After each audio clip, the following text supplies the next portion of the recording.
لوگ دیکھا کرتے تھے ابو لہب اس کو کہاں اس وجہ سے جاتا تھا، اس کا چہرہ حسن کے ساتھ شعلے مارتا تھا، لیکن اس کا حسن اس کے کسی کام نہیں آیا۔ اللہ کے رسول صلی اللہ علیہ وسلم کو جھٹلایا تو پوری سورت میرے رب نے قرآن میں نازل کر دی، قیامت تک پڑھی جائے گی اور ابو لہب کے اوپر لعنتیں برستی رہیں گی۔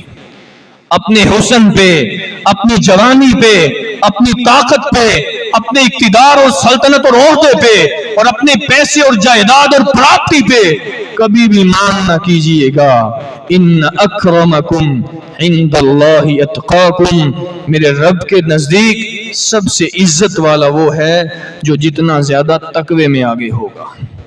امام ابن القیم الجوزیہ رحمہ اللہ کہا کرتے تھے، لوگوں تقوی نام کس چیز کا ہے؟ خلی الذنوب صغیرہا وکبیرہا ذاک التقی، اپنے ہر چھوٹے اور بڑے گناہ کو چھوڑ دو، اس کا نام تقوی ہے، اس کا نام الہیت ہے۔ اور 11واں سبب جس کی وجہ سے اللہ ہماری دعا کو قبول نہیں کرتا، حرام کھانا، حرام کمانا، حرام کام کرنا۔ آمینہ کے در یتیم جناب محمد الرسول اللہ صلی اللہ علیہ وسلم کی صحیح مسلم میں حدیث ہے، سرور کونین نے کہا ان اللہ طیب لا يقبل الا طیبا، میرا اللہ خود بھی پاک ہے اور پاکیزہ مال کو پسند فرماتا ہے۔ آپ مجھے بتلائیں، اگر کوئی چور آدمی 2 لاکھ روپے کی چوری کرے اور 50,000 مسجد کے غلے میں ڈال دے، کیا اس کا باقی 1.5 لاکھ روپیہ پاک ہو جائے گا؟ نہیں ہوگا۔ ان اللہ طیب لا يقبل الا طیبا، میرے رب کو قبول مال ہے تو پاکیزہ کمایا ہوا۔ آمینہ کے لال نے کہا ایک انسان دور دراز کا سفر کر کے خانہ کعبہ کی سرزمین میں کھڑا ہوتا ہے، سامنے بیت اللہ ہے اور اپنے رب کے سامنے دعا کرتا ہے، یا ربی یا ربی، اللہ مجھے یہ بھی مسئلہ ہے، مجھے وہ بھی مسئلہ ہے، میری دعا کو قبول فرما لے۔